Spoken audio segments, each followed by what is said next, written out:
ഇഷ്ടപ്പെട്ട പുസ്തകമാണ്, നിങ്ങളും ഇത് വായിക്കുമെന്ന് മറ്റുള്ളവരോട് പറയണം എന്ന് ആഗ്രഹമുള്ള പുസ്തകങ്ങളാണ് റീൽസിന് വേണ്ടി തിരഞ്ഞെടുക്കാറുള്ളത്. വായിക്കുന്ന എല്ലാ പുസ്തകങ്ങളും പരിചയപ്പെടുത്താറുണ്ടോ? എന്താണ് ഈ പുസ്തകം ഞാൻ പരിചയപ്പെടുത്താം എന്നതിനെടുക്കുന്നൊരു മാനദണ്ഡം എന്താണ്? ഈ ഗൗരവമേറിയ വായന അല്ലെങ്കിൽ സാഹിത്യം, കടിച്ചാൽ പൊട്ടാത്ത സാഹിത്യം എന്നൊക്കെ പറയുന്നത് പെട്ടെന്നൊരു ദിവസം എടുത്തു വെച്ച് വായിക്കാൻ പറ്റുന്നതായിട്ട് എനിക്ക് തോന്നിയിട്ടില്ല. എൻ്റെ അടുത്ത് എപ്പോഴും വിനോയ് മാഷി കാണുമ്പോഴൊക്കെ ചോദിക്കും, എടാ ഇതുകൊണ്ട് എന്തെങ്കിലും കാശ് എന്തെങ്കിലും കിട്ടി തുടങ്ങിയോ? ഇല്ല, ഒന്നും കിട്ടി തുടങ്ങിയിട്ടില്ല.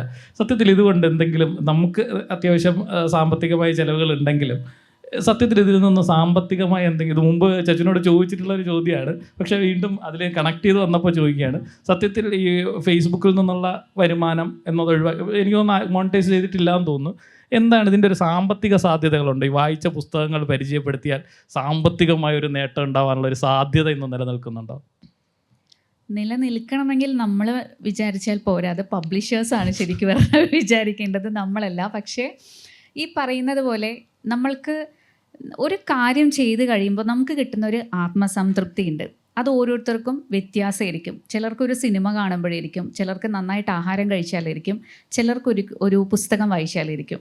അപ്പോൾ എന്നെ സംബന്ധിച്ചിട്ട് എനിക്ക് ഈ 3 ചെയ്യുമ്പോഴും ആത്മസംതൃപ്തി തന്നെയാണ്. പക്ഷേ പുസ്തകം വായിക്കുമ്പോൾ ഇപ്പോൾ സിനിമ പോസ്റ്റേഴ്സ് ഉള്ളത് കൊണ്ട് ഓക്കെ, ഇങ്ങനൊരു സിനിമ ഇറങ്ങിയിട്ടുണ്ട് എല്ലാവരും അറിയും. പക്ഷേ ഒരു പുസ്തകം ഇറങ്ങിക്കഴിഞ്ഞാൽ എല്ലാവരും അറിയണമെന്നില്ല. അതുകൊണ്ട് പൈസയേക്കാൾ ഉപരിയായിട്ട് ആ കിട്ടുന്ന ഒരു ആത്മസംതൃപ്തി, അതെൻ്റെ സന്തോഷമാണ്. ആ സന്തോഷത്തിൻ്റെ പേരിൽ തന്നെയാണ് സത്യം പറഞ്ഞാൽ റീൽസ് ചെയ്യുന്നത്. അല്ലാതെ ഇൻസ്റ്റഗ്രാമിൽ നിന്നൊന്നും മോണിറ്റൈസേഷനൊന്നും ഇല്ല. അഞ്ജിതയിലേക്ക് വരാം. ഒരു ഭയങ്കരമായ യുദ്ധം പലപ്പോഴും പല സമയത്തും പൊട്ടിപ്പുറപ്പെടാറുണ്ട്. ലിറ്റററി ഫിക്ഷൻ, പോപ്പുലർ ഫിക്ഷനാണ് ശരിയെന്ന് പറയുന്ന കുറച്ച് ആൾക്കാർ, ലിറ്റററി ഫിക്ഷൻ കുറച്ച് സാഹിത്യം, അതായത് മനുഷ്യൻ്റെ എല്ലാ വായനയും ഭാവനയെ ഉണർത്തും എന്നുറപ്പിച്ചു. അത്തരത്തിലൊരു ഫൈറ്റ് ഇങ്ങനെ നിലനിൽക്കുന്നുണ്ട്. അത് നേരത്തെ അഞ്ജിത പറഞ്ഞതുമായിട്ട് കണക്ട് ചെയ്താണ്. അതാണ് നല്ല വായന, ഇതാണ് നല്ല വായന. അങ്ങനെ ഒരു ഫൈറ്റ് തന്നെ പലപ്പോഴും ഒരു 2 ചേരികളായി തിരിഞ്ഞ്, എഴുത്തുകാരായാലും വായനക്കാരായാലും 2 ചേരികളായി തിരിഞ്ഞ് അത്തരത്തിൽ ഒരു പോരടിക്കുന്നതായി കണ്ടിട്ടുണ്ട്. സത്യത്തിൽ ഇങ്ങനെ 2 ചേരികളുണ്ടോ? അങ്ങനെ മുമ്പ് എനിക്ക് തോന്നുന്നു മലയാള സിനിമയിൽ പോലും അതുണ്ടായിരുന്നു. അവാർഡ് സിനിമകളെന്ന് പറയുന്ന ഒരു കാറ്റഗറി, പിന്നെ അല്ലാതെ ജനപ്രിയ സിനിമകൾ, പിന്നെ കുറച്ചു നേരം എനിക്ക് തോന്നുന്നു മോഹൻലാൽ മമ്മൂട്ടി, ഇത് എല്ലാവരും ഇങ്ങനെ കോമൺ സിനിമകൾ ചെയ്ത് എനിക്ക് തോന്നുന്നു ബെസ്റ്റ് എക്സാമ്പിൾ തലപ്പ ഒരു വേണമെങ്കിൽ അവാർഡുകൾ വാരിക്കൂട്ടിയ സിനിമയാണ്. പക്ഷേ അതൊരു കൊമേഴ്സ്യൽ, നമുക്ക് ആ ഒരു ആംഗിൾ, പൃഥ്വിരാജിനെ പോലുള്ള വലിയ സ്റ്റാറാണ് ആ സിനിമ ചെയ്യുന്നത്. അത്തരത്തിൽ ഒരു വേർതിരിവിൻ്റെ ആവശ്യമുണ്ട്. എല്ലാ ഫിക്ഷനും ഒരേപോലെ വായിച്ചു പോകേണ്ടതാണോ? എന്താണ് അതിനെപ്പറ്റി ഒരു അഭിപ്രായം? അതെന്ന് പറയുന്നത് നോർമലി മനുഷ്യൻ്റെ ഒരു സ്വഭാവമാണ്. ഞാൻ ചെയ്യുന്നത് അല്ലെങ്കിൽ ഞാൻ എഴുതിയത് അല്ലെങ്കിൽ ഞാൻ ചെയ്യുന്നതെല്ലാം ബെറ്ററാണ്, എല്ലാവരെക്കാളും ബെസ്റ്റാണ് എന്നൊരു തോന്നൽ. അപ്പോൾ ഇവിടെ വരുമ്പം വായനയെ മുന്നേ ഈ മൂവീസിനെ കണ്ടതുപോലെ തന്നെ, അതായത് ചിലർ പറയുമല്ലോ നിങ്ങൾക്ക് കൊമേഴ്ഷ്യൽ മൂവീസ് മാത്രമേ കാണാൻ പറ്റുള്ളൂ, അവാർഡ് മൂവീസൊന്നും കണ്ടാൽ നിൻ്റെ തലയിലൊന്നും കയറത്തില്ല. ഇത് പറയുന്ന പോലെ തന്നെയാണ് ഈ സിമ്പിളായിട്ട് എഴുതിയ പുസ്തകങ്ങൾ വായിക്കുന്നവർ. ഇവർക്ക് ഇപ്പം എക്സാമ്പിൾ പറയുകയാണെങ്കിൽ ഖസാക്കിൻ്റെ ഇതിഹാസം, ഇതൊന്നും ഇവർക്ക് വായിച്ചാൽ മനസ്സിലാകത്തില്ല. ഇവരൊക്കെ പണ്ട് മാത്രമേ നല്ല വായനക്കാരുണ്ടായിരുന്നുള്ളൂ, ഇപ്പോൾ നല്ല വായനക്കാരില്ല എന്ന് പറയുന്നത് ആക്ച്വലി തികച്ചും എന്താ പറയുക, അങ്ങനെ ഒരു സംസാരത്തിൻ്റെ തന്നെ ആവശ്യമില്ല. കാരണം എനിക്കെന്താണോ ഇഷ്ടപ്പെടുന്നത് അത് ഞാൻ വായിക്കുന്നു, ചച്ചുവിന് എന്താണോ ഇഷ്ടപ്പെടുന്നത് ചച്ചു വായിക്കുന്നു. ഈ പുസ്തകങ്ങളെല്ലാം എല്ലാവരും വായിക്കാനുള്ളത് തന്നെയാണ്. പക്ഷെ നമുക്ക് ചോയ്സ് ഉണ്ട് അല്ലേ? ഒരിക്കലും ഞാൻ പറയുന്ന ബുക്ക് മാത്രം നല്ലത്, ശരത്ത് പറയുന്നത് എൻ്റെ അത്ര എത്തുന്നില്ല, അങ്ങനെയൊന്നും നമുക്ക് ആർക്കും പറയാൻ പറ്റത്തില്ല. അവനവൻ്റെ ചോയ്സാണ്. പിന്നെ വേറൊരു കാര്യം എന്ന് പറയുന്നത്, നമ്മൾ ഈ സിമ്പിളായിട്ടുള്ള പുസ്തകങ്ങൾ ആരാ ഈ പറയുന്നത് അത് എഴുതാൻ ഭയങ്കര ഈസിയാണെന്ന്? ഒരിക്കലും ഈസി അല്ല. സിമ്പിളായിട്ട്, അതായത് മനുഷ്യന് അത്രയും മനസ്സിലാകുന്ന അത്രയും ആ ഒരു വേർഡ്സിൽ എഴുതുക ഒട്ടും സിമ്പിളല്ല. എനിക്ക് വായിച്ചപ്പോൾ തോന്നിയതാണ്. അതായത് നമുക്ക് ചിലപ്പോൾ സാഹിത്യം പറയുന്നത് പോലെ, എനിക്ക് സാഹിത്യം ഒരുപാട് പറയാൻ അറിയത്തില്ല, എനിക്ക് സിമ്പിളായിട്ട് പറയാനായിരിക്കും അറിയുന്നത്. പക്ഷെ മറ്റൊരാൾക്ക് സിമ്പിളായിട്ട് പറയാൻ ബുദ്ധിമുട്ടായിരിക്കും. അതുകൊണ്ട് എല്ലാം എഴുതുന്നത് ബുദ്ധിമുട്ടാണ്. എല്ലാം വായിക്കാൻ നമ്മൾ സമയം കണ്ടെത്തുന്നുണ്ട്. 2 ബുക്കിന് 2 ടൈമല്ല. സോ അവനവൻ്റെ ചോയ്സ്. വെറുതെ ബുക്സിനെ ഇങ്ങനെ കാറ്റഗറൈസ് ചെയ്ത് അല്ലെങ്കിൽ വായനക്കാരെ മടുപ്പിക്കേണ്ട ആവശ്യമില്ല. ചിലർ കാണാറില്ലേ, ചില ഇൻസ്റ്റഗ്രാമിൽ തന്നെ പറയാറുണ്ട്, ഈ കൊച്ച് മറ്റേ ഇപ്പം വന്ന റീൽസിൽ മറ്റേ കോട്ട്സൊക്കെ എഴുതിയിടാൻ പറ്റുന്നത് മാത്രമേ വായിക്കാറുള്ളൂ, അല്ലാതെ പഴയ പുസ്തകങ്ങളൊന്നും ഈ കൊച്ച് വായിക്കാറില്ല. പക്ഷെ അവിടെ വേറൊരു കാര്യമുണ്ട്, ആ കൊച്ച് വായിക്കുന്നുണ്ട് അല്ലേ? ആ കൊച്ച് വായിക്കുന്നുണ്ട്. ആ കൊച്ച് ഇന്നല്ലെങ്കിൽ നാളെ എല്ലാ പുസ്തകങ്ങളിലോട്ടും എത്തും. എനിക്കിപ്പോഴും ഞാനിപ്പോൾ കഴിഞ്ഞ വർഷം ഒരു 150ഓളം പുസ്തകം വായിച്ച ആളാണ് ഞാൻ. പക്ഷേ എന്നാലും ഇന്നും എനിക്ക് വായിക്കാൻ മനസ്സിലാകാത്ത പുസ്തകങ്ങളുണ്ട്. ഞാനപ്പോൾ അതൊന്നെടുത്ത് മാറ്റി വയ്ക്കും. എന്നിട്ട് ഞാൻ സിമ്പിളായിട്ടുള്ളതിലോട്ട് വരും, വീണ്ടും ഞാൻ അതിലോട്ട് പോകും. അങ്ങനെ ഞാൻ മാറ്റി വെച്ച് 4-5 പുസ്തകങ്ങൾ എൻ്റെ വീട്ടിലിരിപ്പുണ്ട്. ഇന്നല്ലെങ്കിൽ നാളെ ഞാൻ വായിക്കുമായിരിക്കും. സോ കാറ്റഗറൈസ് ചെയ്ത ആൾക്കാരെ മടുപ്പിക്കാതിരിക്കുന്നതായിരിക്കും നല്ലത്. ശരത്തിലേക്ക് വരുമ്പോൾ ഇതിൻ്റെ തുടർച്ചയായിട്ടാണ് ഇപ്പോൾ അഞ്ജിത പറഞ്ഞു, ഈ കോഡ്സ് ഉള്ള പുസ്തകങ്ങൾ മാത്രം വായിക്കാൻ വേണ്ടി വായിക്കുന്നു. ഒരു ദിവസം ഒരു ട്രോളൊക്കെ ഭയങ്കര ഹിറ്റായിരുന്നു. കാരണം നമ്മുടെ റാം കെയർ ഓഫ് ആനന്ദി ഭയങ്കര ഹിറ്റായ സമയത്ത് സ്റ്റാറ്റസ് ഇടാൻ വേണ്ടി മാത്രം ആ പുസ്തകങ്ങൾ തേടി ലൈബ്രറിയിൽ വരുന്നവർ, ആ പുസ്തകം കയ്യിലുള്ളത് തേടി വരുന്നവർ, അത്തരത്തിലൊരു ഇതിലേക്ക് മാറുന്നു. അതിൻ്റെ കൂടെ വന്ന ഒരു കോമൺ കമൻറ്റുകളാണ്, പുസ്തകത്തെക്കുറിച്ചൊന്നും പറയുന്നില്ല, പട്ടുസാരിയും കുപ്പിവളയും ഇട്ടിട്ട് ഇവർ പറയുന്നതാണ്, ഇവരെ കാണാൻ വേണ്ടിയിട്ടാണ്, അല്ലാതെ ഈ പുസ്തകത്തെ പറ്റി കാണാൻ വേണ്ടിയിട്ടല്ല ഇത്തരം ചർച്ചകൾ അല്ലെങ്കിൽ ഈ ഇത്തരം റീലുകൾ വരുന്നത്. വെറുതെ പുസ്തകം മാത്രം കാണിച്ച് ഏതെങ്കിലും പാട്ടിട്ട് കാണിക്കുന്നു. പക്ഷെ ഞാൻ ഇതേ ആൾക്കാരെ തന്നെ ശ്രദ്ധിച്ചിട്ടുണ്ട്, വസ്ത്ര സ്വാതന്ത്ര്യത്തിന് വേണ്ടിയൊക്കെ കഠിനമായി ഇപ്പം ഞാനിപ്പോൾ ചച്ചുവിൻ്റെ തന്നെ ഏതെങ്കിലും ഒരു വീഡിയോ എടുക്കാം, നാസി ക്രൂരതകളെ കുറിച്ചായിരിക്കും അതിൽ പറയുന്ന ചിലപ്പോൾ അവർ പറയുന്നത് വളരെ കാൽപ്പനികമായിട്ടൊരു പച്ച ബാക്ക്ഗ്രൗണ്ടിൽ ഇരുന്നിട്ട് നല്ല ഡ്രസ്സൊക്കെ ഇട്ടിട്ടായിരിക്കും അതിനെക്കുറിച്ച് പറയുന്നത്. സത്യത്തിൽ ഇത്തരത്തിലൊരു ഡ്രസ് കോഡൊക്കെ ആവശ്യമുണ്ട്. ഒരു പുസ്തകത്തെ പറ്റി റീൽ ചെയ്യുകയാണെങ്കിൽ ഓക്കെ, അത്രയ്ക്ക് പതിഞ്ഞ കളറുകളുള്ള ഡ്രസ്സ് ഇട്ട്, ഇപ്പോൾ ചേർത്ത് പറഞ്ഞാൽ വെള്ള ഷർട്ട് ഇട്ടിട്ട് ഒരു മുണ്ട കൊടുത്തിട്ട് മാത്രമേ ചെയ്യാവൂ, അങ്ങനെയൊക്കെ ഒരു വിവേചനം ഉണ്ടോ? ബേസിക്കലി ഞാൻ മനസ്സിലാക്കിയിട്ടുള്ളത്, ഇൻസ്റ്റഗ്രാം ഒരു മാർക്കറ്റിംഗ് ടൂളാണ്, ഒരു ഡിജിറ്റൽ മാർക്കറ്റിംഗ് ടൂളാണ്. അതിലെത്ര മനോഹരമായി നമ്മൾ പ്രസൻറ്റ് ചെയ്യുന്നു എന്നുള്ളതാണ് അതിൻ്റെ കാര്യം. അപ്പോൾ ഒരു എന്താ പറയുക, സ്ട്രീം അല്ലെങ്കിൽ ഒരു കറൻറ്റാണ് പുസ്തകത്തിൻ്റെ, ഒഴുകാണ് പുസ്തകങ്ങൾ. അതിൻ്റെ ഇടയിൽ നിന്ന് നമ്മളെ പുസ്തകം എങ്ങനെ വ്യത്യസ്തനാക്കാമെന്ന് ഏതൊരു എഴുത്തുകാരനും ആഗ്രഹിക്കുന്നുണ്ടായിരിക്കും. അതേപോലെ തന്നെയാണ് എല്ലാ ഇൻഫ്ലുവൻസേഴ്സും അവരുടെ വീഡിയോ എങ്ങനെ നന്നാക്കാമെന്ന് നിരന്തരമായി ചിന്തിച്ചുകൊണ്ടിരിക്കുക. ഞാനും ഇപ്പോൾ എൻ്റെ ഫോണിൻ്റെ കവർ കണ്ടോ, ഞാൻ എഴുതിയ പുസ്തകത്തിൻ്റെ കവറാണ്. അതെൻ്റെ ഒരു സ്വാർത്ഥത തന്നെയാണ്. ഇതുപോലെ തന്നെയാണ് ഓരോ എഴുത്തുകാരും അവരുടെ പുസ്തകം നന്നായി ഭംഗിയായി പ്രസൻറ്റ് ചെയ്യണമെന്ന് ആഗ്രഹിക്കുന്നുണ്ട്.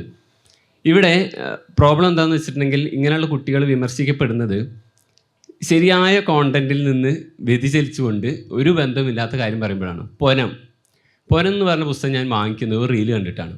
റീല് ഈ പൊനത്തിൻ്റെ ഒരു കവർ പേജ്, ഒരു പൂമ്പാറ്റ വരുന്നുണ്ട്, ഒരു പുഴ അങ്ങനെ ഒഴുകുന്നുണ്ട്, നല്ല പൂവൊക്കെ വീണ്ടും ഞാൻ വെച്ച് അങ്ങനെ നല്ല ഭംഗിയുള്ള പുസ്തകമായിരിക്കും. അങ്ങനെ ഇത് പുസ്തകം കൈ കിട്ടിയപ്പോൾ സൂം ചെയ്ത് നോക്കിയപ്പോഴാണ് നല്ല കാടിൻ്റെ അടുത്തൊരു മാന് ചത്ത് കിടക്കുന്നുണ്ട്. ആ കവർ പേജ് കണ്ടവർക്കറിയാം. ആ മാനിൻ്റെ ചോര ഇങ്ങനെ പടർന്ന് പന്തലിക്കുന്നുണ്ട്.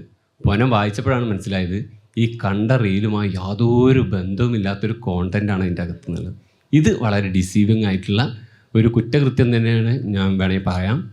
അതിനോട് എനിക്ക് ഒട്ടും താല്പര്യമില്ല. നിങ്ങൾ ആ മാർക്കറ്റിംഗ് ഉദ്ദേശിക്കുന്നത് അവരവരുടെ പുസ്തകത്തിന് ഒരു ബന്ധവും ഇല്ലാതെ ചെയ്യുമ്പോഴാണ്. ഇപ്പോൾ ആത്മാർത്ഥത എന്ന് പറഞ്ഞൊരു കാര്യമുണ്ടല്ലോ. എൻ്റെ പുസ്തകം എന്താണ് ഉദ്ദേശിക്കുന്നത് എനിക്ക് പോലും ബോധമില്ലാത്തപ്പോൾ ഒരു ഇങ്ങനെയുള്ള പരാമർശിക്കുന്ന പട്ട് സാരിയൊക്കെ ഇട്ട് ഇറക്കുന്നത് വളരെയധികം തെറ്റാണെന്നാണ് ഞാൻ വിശ്വസിക്കുന്നത്. കാരണം നമ്മുടെ പുസ്തകത്തിൻ്റെ പർപ്പസ് എന്താണ്, നമ്മുടെ പുസ്തകം എത്തരത്തിലുള്ള വായനക്കാരെയാണ് ആവശ്യപ്പെടുന്നത്, മിനിമം ഒരു എഴുത്തുകാരന് ബോധം ഉണ്ടാകുന്നതാണ് എനിക്ക് തോന്നിയിട്ടുള്ളത്. അപ്പം അത് പരാമർശിക്കുന്നത് അവരുടെ സ്വാതന്ത്ര്യമാണ്. അപ്പോൾ അവരങ്ങനെ വന്നു, അവർക്ക് ഭംഗിയുള്ളത് കൊണ്ടാണല്ലോ അവർ സാരി എടുത്തത് അല്ലേ. അപ്പം നമുക്കതിന് കഴിയാത്തത് കൊണ്ട്, അല്ലെങ്കിൽ അങ്ങനെ ഒരു ഡ്രസ് കോഡ് ഇടുന്നതും എല്ലാം അവരുടെ സ്വാതന്ത്ര്യമാണ്, അതിൽ നമ്മൾ കൈകടത്തുന്നത് ശരിയല്ല. പക്ഷേ പുസ്തകത്തിനെ പോലെയുള്ള ഒരു പ്രോഡക്റ്റിനെ നിങ്ങളൊരു ഫേസ് ക്രീമോ നിങ്ങൾ വേറെ എന്തെങ്കിലും സാരിയോ വളയോ സെല്ല് ചെയ്യുമ്പോൾ അത് ഓക്കെയാണ്. പക്ഷെ പുസ്തകത്തിന് നിങ്ങൾ സെല്ല് ചെയ്യുമ്പോൾ അതുമായിട്ട് നീതി പുലർത്തുന്ന ഒരു കോണ്ടൻറ്റുമായിട്ട് വരണമെന്ന് ഞാൻ എപ്പോഴും ആഗ്രഹിക്കാറുണ്ട്. പക്ഷേ അതേസമയം തന്നെ നിങ്ങളെ വീഡിയോൻ്റെ ഒരു മിനിമൽ ക്വാളിറ്റി നിലനിർത്താൻ വേണ്ടി നിങ്ങൾക്ക് എല്ലാ ശ്രമവും ഭംഗിയും വരുത്താവുന്നതാണെന്നാണ് എൻ്റെ. ഇതിനോട് എനിക്കൊരു കാര്യം പറയാനുണ്ട്. അതായത് ശരത്ത് പറഞ്ഞത് ഈ പൂമ്പാറ്റ ഇങ്ങനെയൊക്കെ വയ്ക്കുന്നത് ഓക്കെയാണ്, ആ പുസ്തകത്തിനെ മിസ്ലീഡ് ചെയ്യുന്ന ഒരു ഇമേജ് കൊടുക്കുന്ന ഇതാണ്. പക്ഷെ പലയിടത്തും കണ്ടിട്ടുള്ളൊരു കാര്യമാണ് സാരിയും കുപ്പിവിളയും. ഇപ്പോൾ വൈശാഖ് ചോദിച്ചു തുടങ്ങിയതും സാരിയും കുപ്പിവിളയും. എന്തിനാണ് ഈ സാരി എന്ന് പറയുന്ന ഡ്രസ്സിനെ ഇത്രയും ഓവറായിട്ട് കാണുന്നത്? സാരിയും ജസ്റ്റ് ഡ്രസ്സാണ്, അത് ഭയങ്കര നോർമലൈസ് ചെയ്യേണ്ട കാര്യമല്ലേ. സാരി എല്ലാ ഡ്രസ്സും പോലൊരു ഡ്രസ്സല്ലേ സാരി. അപ്പോൾ സാരി ഉടുത്തിട്ട് ചെയ്യുമ്പോൾ മാത്രം ഈ ഒരുപാട് ട്രോളുകൾ വരുന്നത്. നമ്മളിപ്പോൾ സാരി എടുത്ത സാരി അത്രയും പഴയൊരു ഡ്രസ്സല്ലേ, എന്തോ ഒരു മോഡേൺ ഡ്രസ്സുകൾ അതിന് ശേഷം വന്നു, അതിനെയൊന്നും കുറ്റം പറയുന്നില്ല. പക്ഷെ സാരി ഉടുത്താൽ അത് എന്താ പറയുക, കുറേ പെൺപിള്ളേർ ഇറങ്ങിയിട്ടുണ്ട് സാരിയും കുപ്പിവളയും ഇട്ട് അവർ വന്ന് വീഡിയോ ചെയ്യുന്നു. അത് അപ്പോൾ ഈ ഒരു സൈഡിൽ ഇത് പറയും, അടുത്ത സൈഡിൽ പറയും കണ്ടോ ബഷീറിൻ്റെ പുസ്തകമാണ്, അവൾ ജീൻസ് ഇട്ടാണ് വന്ന് ചെയ്തേക്കുന്നത്. എന്താണിത്? ഈ നമ്മുടെ ഇത്രയും വളർന്ന അല്ലെങ്കിൽ ഇത്രയും വായിക്കുന്നവരുടെ ഇടയിൽ പോലും ഡ്രസ്സ് ചെയ്യുന്നതിന് പോലും ഒരു സ്വാതന്ത്ര്യമില്ലേ? ആൻഡ് എന്തിനാണ് ഈ ഡ്രസ്സ് മാത്രം, അല്ലെങ്കിൽ കുപ്പിയോള, ഞാനും ഇപ്പം ഈ കുപ്പിയോള ഇട്ടിട്ടുണ്ട്, ഇതെൻ്റെ ചോയ്സാണ്, ഞാൻ കുപ്പിയോള ഇടുന്നത്. പക്ഷേ കണ്ടൻറ്റ് ശ്രദ്ധിക്കാതെ എന്തിന് ഒരു ഇൻഡിവിജ്വലിൻ്റെ ഡ്രസ്സ് അല്ലെങ്കിൽ അവരെന്തിടുന്നു, ശരത്ത് പറഞ്ഞ് ഞാൻ റെസ്പെക്റ്റ് ചെയ്യുന്നു, മിസ്ലീഡ് ചെയ്യുന്ന സാധനങ്ങൾ കൊടുക്കാതിരിക്കുക. അതായത് ഒരു എന്താ പറയുക, കാടും വന്യതയും ഉള്ള ഒരു ഇതിൽ ബട്ടർഫ്ലൈ വന്ന് ഇരിക്കുന്നത് അങ്ങനെ കൊടുക്കുന്നത് ഓക്കെ. പക്ഷേ ഇപ്പം അങ്ങനെയാണെങ്കിൽ ഇപ്പം ഒരു ത്രില്ലർ ചെയ്യുന്ന സമയത്ത് ഞാൻ ത്രില്ലറിന് ചേരുന്ന ഒരു ഡ്രസ്സ് ഇട്ടുകൊണ്ട് വന്നിരിക്കണം. ആൻഡ് പ്രണയത്തിൻ്റെ ഇത് ചെയ്യുമ്പോൾ ഞാൻ പ്രണയത്തിന് പറ്റുന്ന ഒരു ഡ്രസ്സ് ഇട്ടുകൊണ്ട് വന്നിരിക്കണം. ഇത് നടക്കുന്ന കാര്യമല്ല. നമുക്ക് എന്ത് ഡ്രസ്സാണോ ഉള്ളത്, നമുക്ക് എന്താണോ ഇഷ്ടം, അതാണ് നമ്മൾ ചെയ്യുന്നത്. അപ്പം ഈ ഡ്രസ്സിലൊക്കെ ഒരുപാട് ഇങ്ങനെ വിമർശനം വരുന്നത് എനിക്ക് അത്ര നല്ലതായിട്ട് തോന്നില്ല, അതും വായനക്കാരുടെ ഇടയിൽ നിന്ന്. ഇപ്പോൾ ശരത്ത് പറഞ്ഞതെന്നാണ്, ഇപ്പോൾ ഈ ഇരിക്കുന്നതിൽ എനിക്ക് തോന്നുന്നു ആ സൈഡ് ഫുള്ള് എഴുത്തുകാരാന്ന് തോന്നുന്നു. നീ ഇതുവരെ എഴുതിയിട്ടില്ലല്ലോ. ബാക്കി എല്ലാവരും എഴുത്തുകാരാണ്. ഇവർക്ക് രണ്ടുപേർക്കും സ്വന്തം ടൈറ്റിൽ തന്നെ പുസ്തകങ്ങളുള്ള 2 പേര് പൃഥ്വിരാജ് വർത്തമാന പുസ്തകത്തിനകത്ത് എഴുതിയിട്ടുണ്ട്. അപ്പോൾ എഴുത്തുകാരാണ്. അപ്പോൾ ഈ എഴുത്തുകാരുടെ എണ്ണം ഇങ്ങനെ കൂടി വരികയാണ്. ഒരു വീട്ടിനകത്ത് തന്നെ 2, 3 അങ്ങനെ. മുമ്പൊക്കെ എനിക്ക് എൻ്റെ പഞ്ചായത്തിലൊക്കെ 1, 2 എഴുത്തുകാരൊക്കെ ഉണ്ടാവുള്ളൂ. ഇതിപ്പോൾ എഴുത്തുകാരുടെ എണ്ണം ഭയങ്കരമായി കൂടുന്നു. ഇത് വായനയുടെ ക്വാളിറ്റിയെ കൂട്ടുന്നുണ്ട്. അതായത് കുറച്ചുകൂടെ ആളുകളിലേക്ക് പുസ്തകങ്ങൾ എത്തും. എന്നാൽ ആർക്കും പുസ്തകം എഴുതാൻ ഞാനും അതിന് 100% അനുകൂലിക്കുന്നു. എല്ലാവരും പുസ്തകം എഴുതാനുള്ള സ്വാതന്ത്ര്യമുണ്ട്. പക്ഷേ ഇങ്ങനെ വർദ്ധിച്ചു വരുന്ന എഴുത്തുകാരുടെ എണ്ണം വായനയുടെ ക്വാളിറ്റിയെ എങ്ങനെ ബാധിക്കുന്നു എന്നാണ് കീർത്തി കാണുന്നത്. തികച്ചും വ്യക്തിപരമായ കാര്യമാണെന്നാണ് എൻ്റെ അഭിപ്രായം.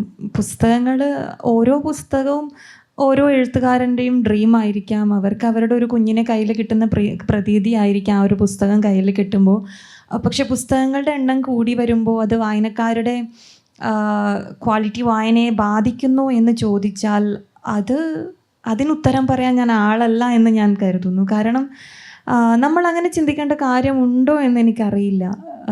ഇപ്പം ഞാനൊരു പുസ്തകം ഇറക്കുന്നു, എന്നെ ഇഷ്ടപ്പെടുന്നവരും എന്നെ അറിയുന്നവരും അത് വാങ്ങി വായിക്കുന്നു, ഇഷ്ടപ്പെട്ടവരത് പറയുന്നു, ഇഷ്ടപ്പെടാത്തവർ അഭിപ്രായം പറയുന്നു, അതൊരു സൈഡിൽ നടക്കുന്നു. ഇപ്പം ഞാൻ എവിടെയാണെന്ന് ഞാൻ ഓർക്കുന്നില്ല. ഞാൻ റീസെൻ്റ്ലി വായിച്ചൊരു കാര്യമാണ്, ഒരാൾ എവറസ്റ്റ് കീഴടക്കി എന്ന് പറഞ്ഞാൽ അവരെങ്ങനെയും കയറി കഴിഞ്ഞു, ഇനി ഞാൻ പോകണ്ടല്ലോ എന്ന് ആരും വിചാരിക്കേണ്ട ആവശ്യമില്ല, അടുത്ത ആക്കം കൂടി പോവാം. അതുപോലെ പുസ്തകങ്ങൾ ഇറങ്ങട്ടെ, വായിക്കുന്നവർ വായിക്കട്ടെ. ഇതിൽ നിന്നും കണക്ട് ചെയ്താണ് വീണ്ടും ചോദിക്കുന്നത്, പുസ്തകത്തിൻ്റെ കവർ പേജുകൾ. അപ്പോൾ പൃഥ്വിരാജ് അത്യാവശ്യം നന്നായി നമ്മൾ മുമ്പിരുന്നപ്പോഴും പുസ്തകത്തിൻ്റെ കവർ പേജുകളെ പറ്റി പറയുന്നുണ്ട്. മാർക്കറ്റിങ്ങിൻ്റെ ഭാഗമാണ് മനോഹരമായ കവർ പേജ്. ഇപ്പോൾ പറഞ്ഞതുപോലെ പൂനം വളരെ മനോഹരമായ പുസ്തകമാണ്. പക്ഷേ ഇപ്പോൾ ഞാൻ KN പ്രശാന്തിനായിട്ട് സംസാരിച്ചപ്പോൾ ഞാൻ പറയുകയും ചെയ്തു, പുള്ളിയുടെ അടുത്ത് പുതിയ കവർ എനിക്ക് അത്ര ഇഷ്ടപ്പെട്ടില്ല. കാരണം അതിൻ്റെ കറക്റ്റ് മെസ്സേജ് കൺവേ ചെയ്യുന്നില്ല. ആദ്യം ചെയ്തത് കൃത്യമായ ആ തോക്കിൻ്റെ ഇമേജും ഒക്കെ ഉണ്ടായിരുന്നൊരു. പിന്നെ ഈ പുസ്തകങ്ങൾ പരിചയപ്പെടുത്തുന്നവരെ കുറിച്ച് കവർ പേജുകൾ മാത്രം കാണിക്കുന്നു എന്നൊരു വിമർശനമുണ്ട്. ഒപ്പം ബ്ലർബ് മാത്രം പറയുന്നു. പുസ്തകം ഇവർ വായിച്ചിട്ടുണ്ടോ എന്ന് എനിക്കറിയില്ല, ഇവർ ബ്ലർബ് മാത്രമാണ് പറയുന്നത്. ഇത്തരത്തിലൊരു ഒരു പ്രവണത രൂപപ്പെട്ടു വരുന്നുണ്ട്. ചിലപ്പോൾ അത് സത്യവുമായിരിക്കാം, എനിക്കറിയില്ല, ഞാൻ വെളിയിൽ നിന്ന് ചോദിക്കുകയാണ്. ഇത്തരത്തിലൊരു പ്രവണതയുണ്ടോ? ബ്ലർബ് മാത്രം വായിച്ചിട്ട് പുസ്തകങ്ങൾ പരിചയപ്പെടുത്തുന്നുണ്ടോ? അങ്ങനെ ചെയ്യുന്നതിന് എന്തെങ്കിലും കുഴപ്പമുണ്ടോ എന്നതും കൂടെ. കുഴപ്പമുണ്ട്, അങ്ങനെ ചെയ്യാൻ പാടില്ലല്ലോ. പിന്നെ കവർ പേജ് ഒരു പുസ്തകത്തിൻ്റെ പ്രധാന ഘടകമാണ്.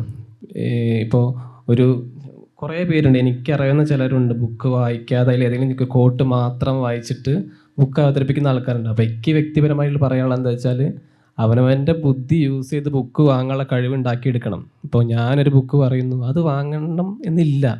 ഞാൻ പറഞ്ഞല്ലോ, എൻ്റെ മാത്രം സന്തോഷം സമാധാനം മാത്രം ഞാൻ വായനയിലൂടെ കാണുന്നത്. പിന്നെ ഇപ്പോൾ കുറേ റാം കെയർ ഓഫ് ആനന്ദി ആയാലും പിന്നെ ഏറ്റവും പ്രിയപ്പെട്ട എന്നോടായാലും അങ്ങനത്തെ പുസ്തകങ്ങളുടെയൊക്കെ ഒരു പകുതി ശതമാനവും കൂടുതൽ കോട്ടുകളിലൂടെയും വീഡിയോകളിലൂടെയാണ് പോണത്. ഇപ്പോൾ ആദിയുടെ ബുക്കായാലും ആതിരയുടെ ബുക്കായാലൊക്കെ പേഴ്സണലി ഞാൻ വായിക്കുമ്പോൾ എനിക്ക് ഫീൽ ചെയ്യുന്നത്, ഞാനൊന്നും എഴുതാനായിട്ടില്ല, എനിക്ക് കുറച്ചും കൂടി വായിക്കണം, വായിച്ചുകൊണ്ടിരിക്കണം എന്നുള്ളതാണ്. ഞാൻ കൂടുതൽ കോൺസെൻട്രേറ്റ് ചെയ്യുന്ന വായനയാണ്, ഉള്ളത്തെ ഉള്ളടക്കത്തിനാണ്. കവർ പിന്നെ രസമുണ്ട്. ചില ബുക്കുകളൊക്കെ ചൂസ് ചെയ്യാറുണ്ട്, ഭാഗ്യമാണ്. ചിലത് ഇങ്ങനെ എടുക്കും, വാങ്ങും, എന്തോ ലാഭത്തിന് ചിലപ്പോൾ നല്ലതാവും, അത്രയേ ഉള്ളൂ. അല്ല, ഈ നെഗറ്റീവ് പറയുന്നില്ല എന്നല്ല, നെഗറ്റീവും പറയുന്നുണ്ട് ഞങ്ങൾ. എനിക്കിഷ്ടപ്പെട്ടിട്ടില്ലെങ്കിൽ ഞാനത് ചെയ്യാറില്ല.